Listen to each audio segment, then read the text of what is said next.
Welcome to Conversations with Women and Hollywood. I'm Melissa Silverstein, your host. We talk with the women creatives who are making things happen in the film industry. Women in Hollywood educates, advocates, and agitates for gender equality in Hollywood and the global film industry. For daily updates on what is going on, please read us at blog.womeninhollywood.com. Also make sure to check out our resources at womeninhollywood.com. Please subscribe to this podcast on iTunes. You can also find us on SoundCloud. Today's guest is Clea Duvall. She is an actor and is the writer and director of the film The Intervention, which opens on August 26th.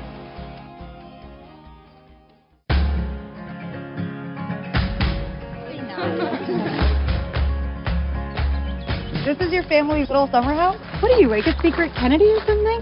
My friend! Hello. How are you? I think we should do it tonight. We shouldn't even be doing this in the first place. There's no way they could be that bad. Yeah, I've been looking forward to this all week long. It's done, okay? Hey! Ready to rumble. Pass me the ball, Peter. Good catch it. I'd I pass you wanted the ball. like you to pass me the ball. This marriage intervention is long overdue. It sounds even more insane when you say it out loud. Yeah, it doesn't sound great. I don't think having some baby stranger around. Today, I have the privilege of welcoming and the pleasure of welcoming Clea Duvall. Thank you for being here. Thank you for having me. So I just really thought your movie was lovely and engaging and just really spot on. So my first question for you is, how'd you come up with the idea for this movie? Well, I was a person who always thought I knew what was best for everybody else, and I would talk at great length with friends of mine about other friends and what I thought they were doing wrong and how they could do it better.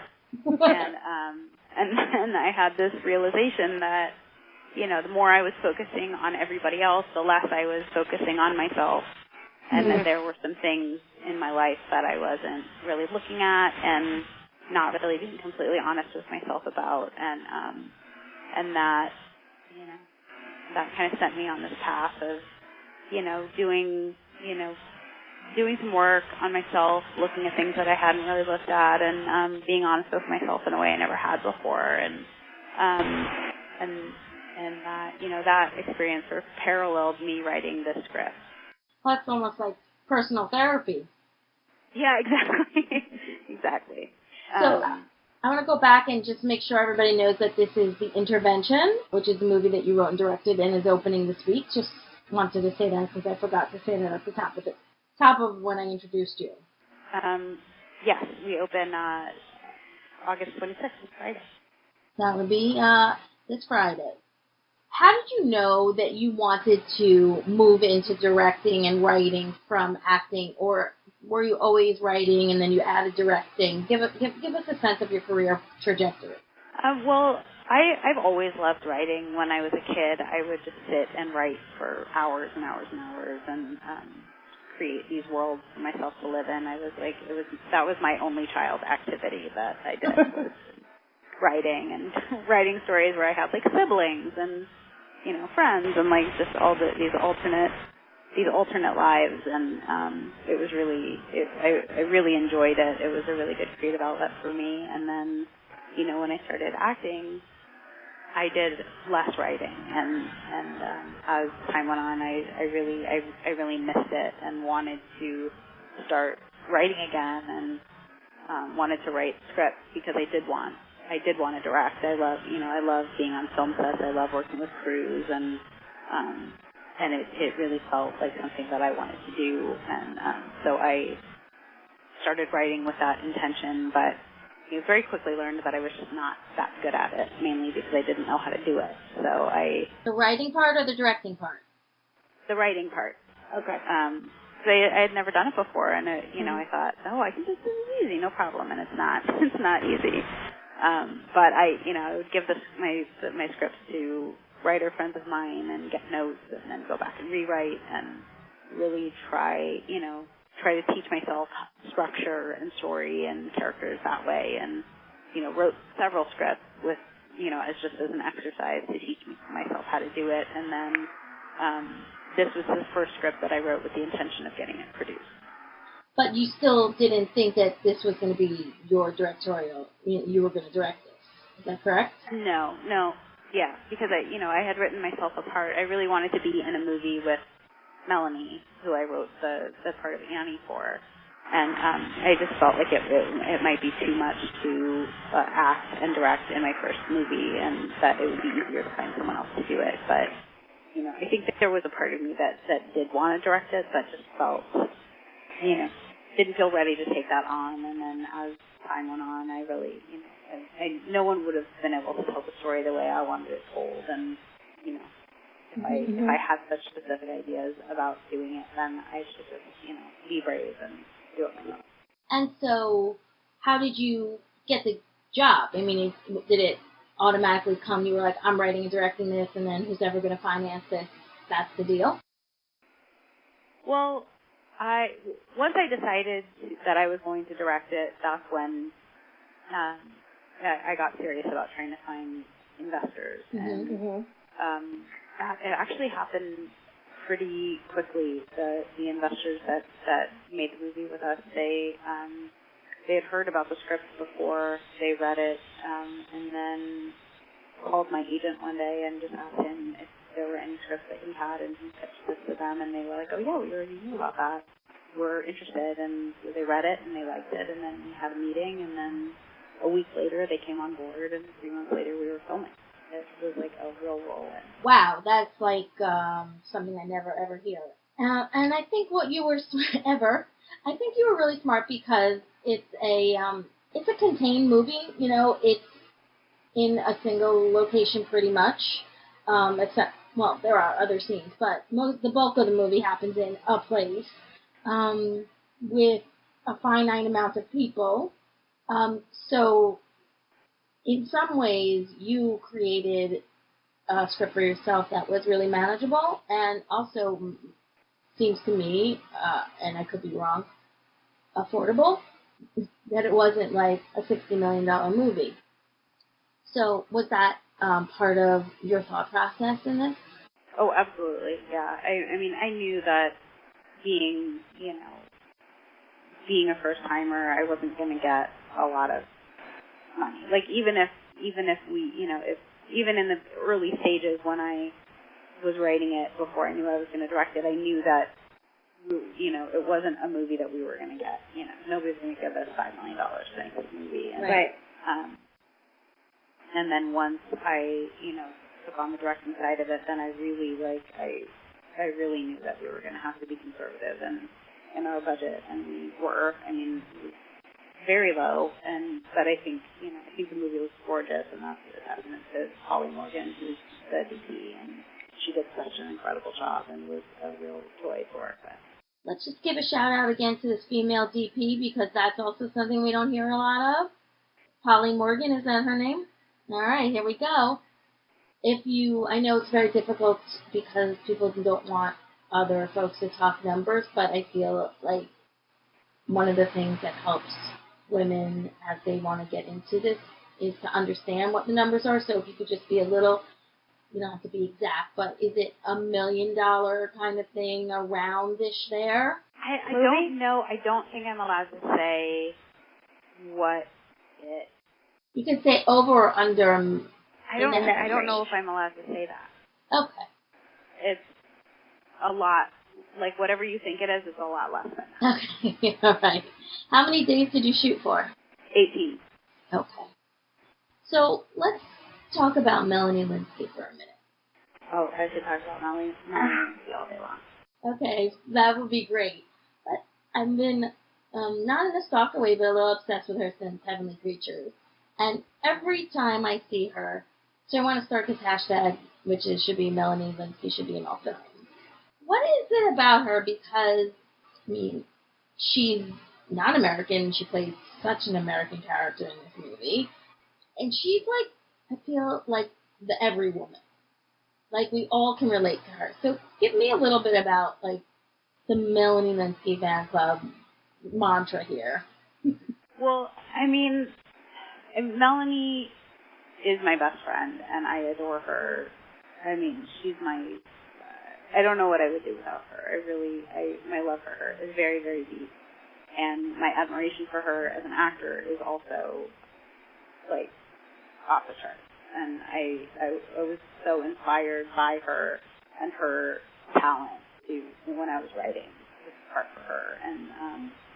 And then once I got to watch this come to life. It was so exciting, but it was when I was in the editing room that I was like truly astounded by her gift, because it is impossible for her to be inauthentic, you know, and when she is telling the truth and in her performance, it is so powerful and it is so evident, and she has such incredible instincts as an actor, and she's not trained at all. She just has these razor sharp instincts, and she's always thinking it through. It's always a very three-dimensional character. It's, there were times when I would come up to her and give her a direction, and she'd be like, "Are you sure?" And I would be like, "Yes," and she would do it. And then later I would see in editing, like, "Oh, I see what she was doing, and she was right, and I was wrong." Because her performance is so sophisticated that, her talent is so sophisticated that it's, she's got it. She's not phoning it in ever. But the thing about her, which I love also, is that she's not in the big budget, crazy movies where you see, so many people's trajectory go. She's just always kind of been in these movies where you kind of just feel with her. And I think authenticity is the best way to describe her. I also feel like I see myself in her, and I don't see that in a lot of actors. Like, yeah, I could have done that. And I imagine it's difficult. It's an ensemble piece, but she's clearly the main character. So what about the nuances and making sure that everybody else has enough stuff to do, but also knowing that this is, at the end of the day, it's her, it's Amy. Well, that was something that really happened editorially, because, it is an ensemble, but like you're saying, yes, it's very much her story. So it's really trying to always stay in her point of view. And then, with then keeping everyone else present, because there are a lot of scenes where, half the people aren't speaking, but it doesn't mean that they're not still active in the scene, whether it's, how they're feeling about what's being said, or, what they're not saying. We shot with two handheld cameras all the time, because I wanted to have lots of reaction shots, and I wanted to be with the characters to see how they were feeling about what was going on, and then really made sure that everybody had a point of view, and that, even if they weren't talking, and they were still present. Right. How long did it take you to edit? We edited from, I think, like it was 2 months. Okay. That's not incredibly long. That's impressive. It was, yeah, well, we were aiming for the Sundance deadline. Right. So, speaking of Sundance, what was it like to, debut your film there? It was very emotional. I cried twice. I mean, I cried a lot of times. Anytime I was on the stage with Melanie and Natasha, I was crying. Because it was just, to be able to have that experience with your best friends is just, it doesn't get better than that. When we were making, it's always, I feel like when you're making an independent movie, you want to get into Sundance, and that's always on people's minds, and it's not an easy thing, and they're more often than not, it doesn't go your way, so I was really trying to not think about it as we were shooting, as we were editing. After we submitted, I really just tried to put it out of my mind, because there was nothing I could do about that. All I could do was, try to make the best movie I could and hope that they felt like I accomplished that. When we got in, it was such a huge deal.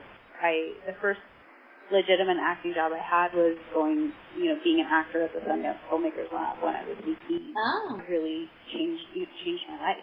So to be there 20 years later with this movie that I wrote and directed with my two best friends, it felt very like warm and familiar and comforting, and but also like terrifying and nerve-wracking because it was the first time an audience was seeing the movie, and you know, we hadn't sold it yet, and there were buyers in the audience, and then reviewers, and it was just like, you know, it was nerve-wracking. Yeah, at least you had your posse there to help you.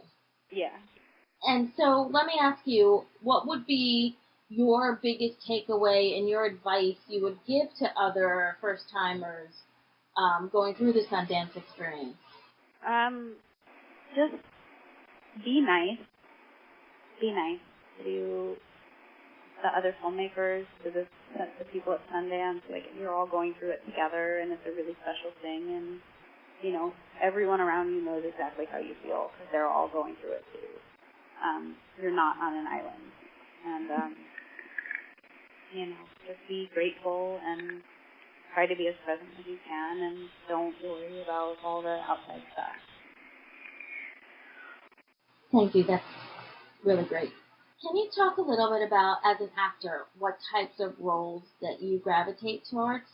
I always kind of gravitate towards the women who are not the, you know, going through the typical female experience that I think is represented often.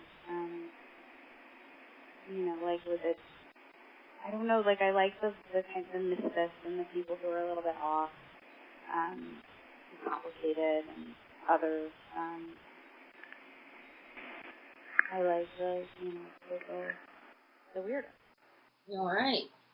We all like those are, you know, we're all weird, right? Yeah. But movies just kind of like, you know, stamp that out. I feel like there's so many movies are sanitized version of what people should be or how we want them to be, and that's why people are hungering for authenticity in films and wanting to see diversity and wanting to see more women and wanting to see more gay characters, because film is reflection of who we are, even though it's like, you know, 5 years behind TV. And that's why I think that there's such a movement for authenticity in films. Do you feel that around you? Yeah. I mean, I think those are the movies that really have an impact on people, with the ones that are truly authentic and unique and representing something that is like a little outside of the norm. Mm-hmm. You know, and I think that can happen in not only in independent film too. Like a movie like Mad Max, I thought that was one of my favorite movies last year. Yeah, and it was chock full of just weirdos and such an intense, specific individual world that doesn't exist anywhere else. I thought it was a masterpiece. I agree completely. And so you told us previously at Women in Hollywood that your favorite woman-directed film is Lisa Cholodenko's The Kids Are All Right. So, and what you said was you praised the sensitivity and humor used to portray the film's relationship. So talk a little bit about kind of the influences that people that have influenced you and films that have influenced you, because I think that would be really wonderful to hear. I mean, it's a big list. I mean, more recently, you know, a movie that really had a big impact on me was The Lobster. Okay, great. I know that's probably not what you thought I was going to say, but not at all.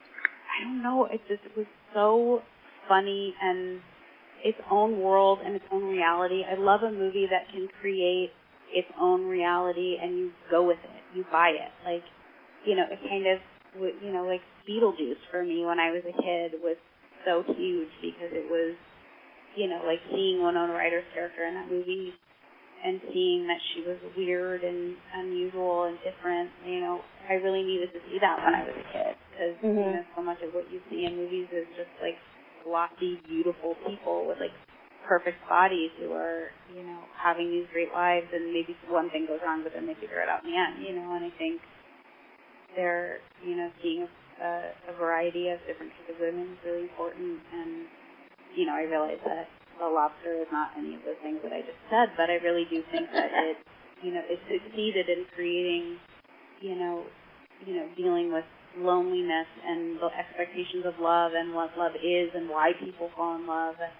it is a relationship movie. Mm-hmm. And, in this, heightened reality. And I loved it. And I still think about it all the time. Interesting. Okay. Well, we'll put that down as your most recent influence. No, that's okay. It's cool. I mean, this is such... In terms of, storytelling. And, yeah. No. Just, going out on a limb and really creating these worlds. And I really, I aspire to do that in my writing. Mm-hmm. And I think, I don't think I'm there yet, but because I think in these high concept ways, but I don't really yet know how to execute it. And I think something like that, a movie like that, does it so well and really inspires me to want to, work harder to be able to create those realities and tell stories like that. And in that style, it really... No, I think it makes a ton of sense. So talk a little bit about your thoughts on kind of the evolution of gay characters because you had a gay couple, you were part of that in this film, and it was just now I feel like in movies you don't need to explain the gay characters anymore, you know what I mean? They're just there. And so you can take it from there. Feel newer, and it feels like something that I don't see as often as I would like, and that's why, I wanted to have a gay couple in there, because, it was more that, because I was writing a part for myself, it didn't feel, I don't know, I felt like it was kind of a no-brainer that it was going to be a gay character, and I used it as an opportunity to just have gay characters in the movie where the movie didn't have to be about them being gay. Right. And that where it's, there's no storyline, nobody has a problem with it, nobody feels weird about it. They didn't used to date one of the guys, and now there's still kind of none of that stuff. Right. They're just, two women in a relationship, and they're friends with people, and those people happen to be straight, and they're all hanging out, and it's fine. And you had the standard, lesbian joke about the Subaru. Yeah, that was... I always kind of questioned that, and it was something that I was maybe going to take out, but then I thought Melanie was so funny, and it was really funny. It was sort of also like an in joke that I thought that... Absolutely. Let's just, close this and maybe for the last thing, talk a little bit about the conversation that's been happening in Hollywood around the opportunities for women directors and other women creatives. Have you and your peers been involved in that? Are you aware of all this conversation? Do you think things are changing and shifting? Yeah, I do. It feels like the conversations are really propelling things forward in a way that is really positive, and the desire to have more women behind the camera is certainly there. And it's been a lot of white guys, straight white guys for a long time, and that is, it does feel like the diversity of all kinds is really becoming more important, and that is really exciting. Just to have more perspectives, I think, is always good for art. And I was looking at my phone, and it's all 3 women that they're looking at for Captain. I know. I just saw that for Captain Marvel. Captain Marvel, yeah, Brie Larson's movie. Yeah, and that is, that's so cool. Yeah, that's such an exciting thing to see, and it'll just happen more and more, and so I think it's time, and I think that everybody's ready. Are you going to continue to do indie movies? Do you have the aspiration to do the larger budget movies? Is that something in your brain? Yeah, definitely. I would love. I as an actor, I've always worked on indie movies and studio movies and TV shows, and I've kind of done the whole spectrum, and I'd like to be the main director. Absolutely. So just to close this, let's just remind people that your film, writing and directing The Intervention, opens on August 26th. And thank you so much for your time, and good luck on the movie. Thank you so much. It's been really nice to meet you. You too. Have a great day. Thank you for listening to Conversations with Women in Hollywood. For more podcasts and daily updates, please go to blog.womeninhollywood.com. For resources, to subscribe to our weekly newsletter, and to help support the work of Women in Hollywood, please go to our website, womenandhollywood.com. Thank you. This podcast is produced by Adam Shartoff. Music is by Laura Karpman.